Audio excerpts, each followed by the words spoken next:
oyentes de Radio Sefarad, bienvenidos nuevamente a la geografía del Yiddish, como siempre de la mano de Varda Fishbein. ¿Qué tal, Varda? Hola Jorge, hola a los oyentes de Radio Sefarad. Ya saben. Y sí, aquí estamos otra vez en Malawi. Sí, empezamos a hablar de esta localidad hace 2 semanas. Hablamos de su historia, de algunos de sus personajes, y ahora entraremos en ese capítulo que desgraciadamente tantas veces tenemos que recorrer en la geografía del Yiddish, que es el final de esta población, ¿no? Efectivamente. En septiembre del año 1939, cuando los nazis invadieron Polonia, muchos judíos se marcharon de Malawi y de otras localidades de la zona para dirigirse hacia el este del país. Otros muchos huyeron hacia Rusia y otros países de la Unión Soviética. Al avanzar la ocupación, Malawi fue incorporada al Tercer Reich, que debía ser, en toda su extensión, Judenfrei, es decir, libre de judíos, o Judenrein, lo que significaba que toda la población judía local sería deportada más pronto más tarde. Antes de eso, apenas llegar, lo primero que hicieron los alemanes fue prender fuego a la sinagoga el mismo día de Yom Kippur, obligando a los judíos a quedarse a observar el incendio. El edificio quedó en ruinas y las ruinas también se eliminaron entre el año 1942 y 1943, cuando se liquidó toda la judeidad de la ciudad. Tras la guerra, el edificio fue reconstruido en parte. También arrasaron las sinagogas de las localidades de los alrededores. A finales del año de la invasión, 3.000 judíos fueron trasladados a un campo de concentración en la localidad de Ziadlovo, y a otros 4.000 se los envió a diversos campos en otras ciudades, no sin antes asesinar a las personas con discapacidad física o mental inútiles para el trabajo.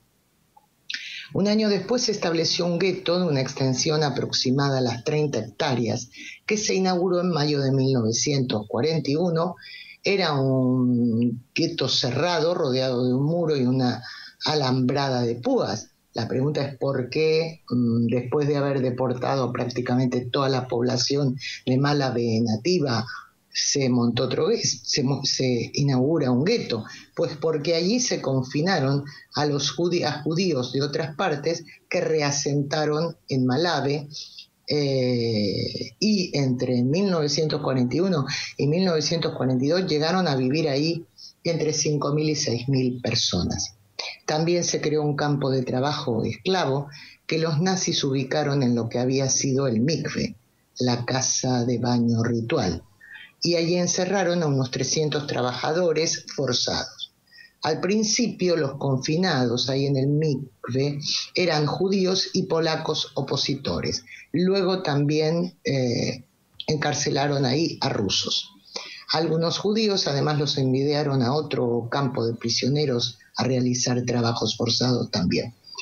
En cuanto a la organización del gueto, el primer presidente del Judenrat fue encarcelado sin que mediara ningún suceso particular, torturado durante un interrogatorio y asesinado allí en los locales de la Gestapo, de la policía nazi.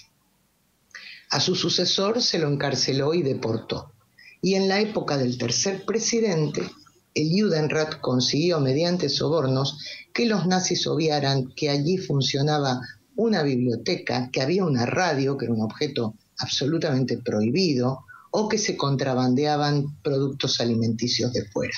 E incluso se permitió o se ignoró que un médico que atendía a los pobladores encerrados los vacunara contra el tifus, una de las más temidas enfermedades contagiosas propias del hacinamiento, la falta de higiene, la escasez de comida, condiciones habituales en todos los guetos y campos. Antes de liquidar el gueto en noviembre de 1942, con la última deportación de sus residentes hacia los campos de exterminio de Treblinka y Auschwitz, los nazis comenzaron a realizar pequeñas acciones. En abril de ese año, 4 personas fueron asesinadas sin motivo. También se fueron enviando en varios grupos a Auschwitz a otras, y 12 policías judíos fueron ahorcados públicamente. Según consignaron en su lista de operaciones especiales de 1942, los nazis ocupantes de Malawi, Leemos. Durante la ejecución, se refiere a los 12 policías ahorcados públicamente, la población del gueto fue arrogante y desafiante, por lo que para restablecer el orden se realizó una segunda ejecución en la que 50 judíos fueron ahorcados. El saldo final de la liquidación en noviembre fue de 1.000 judíos enviados al gueto de Shejanov, los ancianos y enfermos a Treblinka. El resto, 5 o 6.000 personas, trasladados a Auschwitz en 3 transportes, el 13 y el 17 de ese mismo mes de noviembre y el último el 10 de diciembre. Es importante consignar que muchos polacos de la ciudad, siendo algunos activistas de organizaciones de ayuda, pero otros por pura solidaridad, ayudaron a judíos a ocultarse y refugiarse en sus propias casas. Incluso algunos jóvenes estudiantes involucraron a sus familias para salvar la vida de las familias de sus compañeros judíos. El director del Banco de Malave fue castigado y enviado a un campo de concentración donde lo asesinaron por ayudar precisamente a los judíos. Algunos sacerdotes colaboraron en el rescate de niños judíos emitiendo falsos certificados de bautismo. Solamente 150 judíos de Malava sobrevivieron a la Shoah y al terminar la guerra únicamente 20 se registraron como tales. Pronto la mayoría de ellos emigró. El último judío falleció en la ciudad en el año 1956, de modo que no volvió a haber comunidad judía en Malave y nativos residentes emigrados a Israel, Estados Unidos y otros países fueron y siguen siendo muy activos en la recuperación de la historia y la memoria judía de la ciudad. Cerca de Malave, durante la Segunda Guerra Mundial, los nazis disponían de un campo militar de entrenamiento al que llamaron Neu Berlin. En este campo habían construido pilares hechos con lápidas profanadas del cementerio judío, trasladadas hasta allí. En junio de 1994 se volvieron a llevar al cementerio las matzebot o lápidas judías antes profanadas para erigir en la colina donde se hallaba el cementerio destruido un monumento con forma de menorá, con forma de candelabro de 7 brazos. Por su gran tamaño puede verse al pasar por la transitada y famosa ruta entre Dansk y Varsovia, que en ese tramo pasa junto a la ciudad. En 1997 el cementerio fue vallado. Uno de los presidentes de la organización que otorga los títulos de justos entre las naciones del Museo del Holocausto Yad Vashem de Jerusalén fue un nativo de Malave apellidado Lipshinsky. En el año 1998 realizó intensas gestiones para que el monumento y el propio cementerio se considerara y preservara como bien de interés histórico polaco. Vamos a la historia de un nativo, en este caso político, que fue víctima de una tremenda injusticia cometida durante la Segunda Guerra Mundial, en este caso a manos de Stalin y su policía política. Nos referimos a Víctor Alter, socialista y activista del Bund, que llegó a ser integrante del Comité Ejecutivo de la Segunda Internacional y que había nacido en Malave en el año 1890. Estudió en la Universidad Belga de Gante, donde obtuvo el título de ingeniero mecánico. Al volver de sus estudios se instaló en Varsovia. Un año después, el gobierno, esto fue en 1913 aproximadamente, el gobierno zarista lo arrestó y lo envió a Siberia por sus actividades en el Bund. Contra todo pronóstico consiguió huir de allí y se sumó a las filas del Partido Socialista.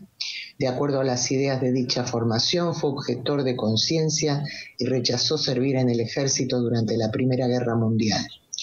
Cuando el zar renunció a raíz de la Revolución de febrero de 1917, viajó a Rusia y a finales de ese año ya era miembro del Comité Central del Bund. Tras la guerra volvió a la que entonces fue República Independiente de Polonia y se convirtió en uno de los líderes, en este caso del Bund polaco. En el periodo de entreguerras incluso fue miembro del Ayuntamiento de Varsovia. Tras la ocupación nazi del país y el pacto de no agresión con la Unión Soviética, Alter estaba en la zona bajo dominio soviético. En septiembre de 1939 fue arrestado y a mediados de 1941 condenado a muerte. Luego la sentencia se conmutó, cambiándola por una pena de 10 años en el Gulag. Cuando los nazis rompieron el pacto e invadieron la Unión Soviética, tras un acuerdo con el gobierno polaco en el exilio, Alter fue liberado. Inmediatamente después se involucró en el Comité Internacional Antifascista Judío, época en la cual mantuvo contacto con Stanislav Kot, el embajador de Polonia en Moscú, y convocó a los judíos polacos que habían huido o vivían desde antes de la guerra en la Unión Soviética a sumarse al ejército del general polaco Władysław Anders, combatiente contra los nazis. Esto no les hizo mucha gracia a las autoridades soviéticas, que volvieron a encarcelar a Alter, esta vez junto a otro activista del Bund y también miembro de la Internacional Socialista, acusados de espiar para enemigos del régimen soviético. Las conversaciones privadas que mantuvieron ambos hombres mencionaban, entre otras cosas, los sucesos ocurridos que más tarde se conocieron internacionalmente como la masacre de Katyn, fusilamientos de militares, policías, intelectuales y civiles polacos ocurridos en el bosque de este nombre. Estos fueron perpetrados por el Comisariado del Pueblo para Asuntos Internos, el cuerpo de policía secreta soviética, al mando del cual estaba el sanguinario Laurenti Beria. Esto ocurrió en abril y mayo de 1940. Pero hace unos años este suceso fue recordado cuando, con motivo del 70 aniversario de los fusilamientos estos, el presidente de Polonia viajó a Katyn y el avión en el que se trasladaba se estrelló, causando su muerte y la de los otros 89 pasajeros, personalidades políticas importantes, como recordarás, Jorge. Y bien, las grabaciones de ambos amigos sobre este tema de Katyn fueron enviadas a Stalin en persona, y en diciembre de 1941 tanto Alter como Ehrlich fueron arrestados y asesinados sin que hasta hoy se conozca exactamente cómo ocurrieron estas muertes ni cuándo.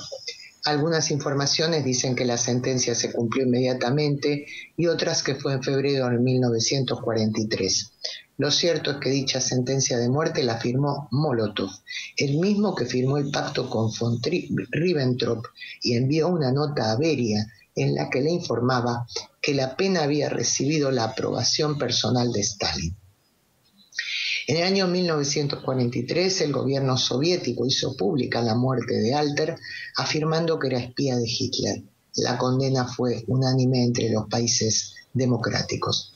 Recién en el año 1991 se informó al nieto de Heinrich Ehrlich que Viktor Alter y su abuelo habían sido rehabilitados y la represión contra ellos declarada ilegal. Esto ocurrió durante el gobierno de Boris Yeltsin.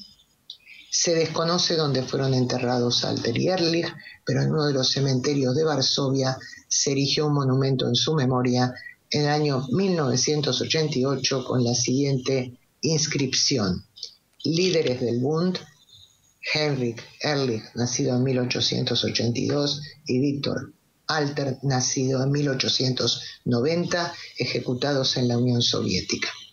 La tardanza en realizar este monumento homenaje se debió a que en la posguerra el gobierno comunista de Polonia se negaba a erigirlo. Pero Marek Edelman, el único dirigente del levantamiento del gueto de Varsovia que sobrevivió, y él mismo, militante del Bund, no dejó de insistir a lo largo de los años en ello, secundado por los integrantes de la Unión de Solidaridad de Polonia. Finalmente, cuando se inauguró, la ceremonia contó con la asistencia de más de 3.000 personas. Viktor Alter alcanzó a escribir varias obras, entre ellas Cuando los socialistas llegan al poder, publicada en 1934, o El antisemitismo económico en números, editada en el año 1937. Asimismo, firmó numerosos artículos para diferentes medios de prensa de su época. Pues vemos una geografía intensa de una aldea pequeña y que ha pasado a la historia por sus glorias, pero también por sus penas.